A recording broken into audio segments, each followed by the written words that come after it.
8 карышкыр экен да бүгүнкүсү. Они коня легче берут. Bir тайды, bir жылкыны жептир. Эгерлер менен чогуу бир күн карышкыр атууга чыктык. Чындыгында карышкыр атуу кыйын экен. Анткени жырткыч жаныбар мылтыктын жытын сезип алыстап качып кетет. Эгерлер кетери менен кайра жайылып жүргөн малга жакындайт. Bir карышкыр орто эсеп менен 460 келет жейт экен. Бул наукада да орто эсеп менен. Азыр Ысыкөл облусунда бери болгондо 400дөн ашык 500ге жакын деп эсеп берип атышат. Анан ошолор жегенде эмне деген затрата болуп атат элге азыр. Бул күнү эгерлер 3 карышкыр атып өлтүрүштү, бирок оңойго турган жок. Анткени суук күндө карышкыр издеп алыс чакырымга чыгуунун өзү чоң түйшөк.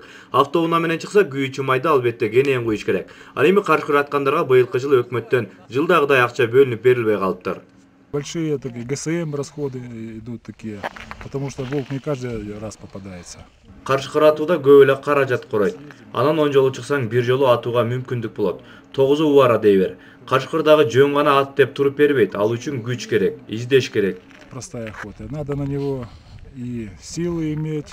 Эске салсак 2011 эле карышкырдын жана чөөлөрдүн санын жөнгө салуу үчүн Кыргыз өкмөтү мурунку токтомго өзгөртүү киргизген. Ал токтомго ылайык карышкырдын терисине 5000 сом, карышкырдын бөлтүрүгү үчүн 3500 сом, чөө үчүн 3000 сом берилмек. Ошондой эле аңчыларга материалдык колдоо көрсөтүү боюнча иш-чараларды кошумча каржылоого 2011 жылы республикалык бюджеттен 1 миллион сом бөлүнсүн. Жогоруда аталган иш-чараларды кошумча каржылоого республикалык бюджеттин чыгымдоо бөлүгүндө жыл сайын 2 миллион сом өлчөмүндө каражат каралсын деп жазылган. Бирок ал токтомго өзгөртүү киргизилгенби, айтор эч кандай акча каражат каралбай эле деп билдиришти эгерлер. Мурун колдоп жакшы эле кылган болчу. Ар бир карышкыга 5000ден подоходун кармабай туруп беребиз деп.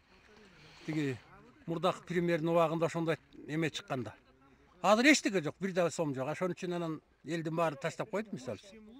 Быйыл чөптүн баасы асман чаап кымбат болууда. Мисалга бир түк экспорт бедеси 200 сом, арпа саман 150 сом. Ал эми элде чөп аз. Анткени быйыл кургакчыл болуп көпчүлүктүн чөбү чыкпай калган. Бир сөз менен айтканда элде чөп аз болгондуктан малын кыш болсо дагы талаага жаюуга мажбур. Бирок талаада карышкыр көч. Ал эми эгерлер болсо өз капчыгын азайтып, карышкыр атууга дайым эле чыга бербеси анык. Талайбек Илипаев, Жакшылык Чортонов, Ысыкөл облусу, Күндөлүк.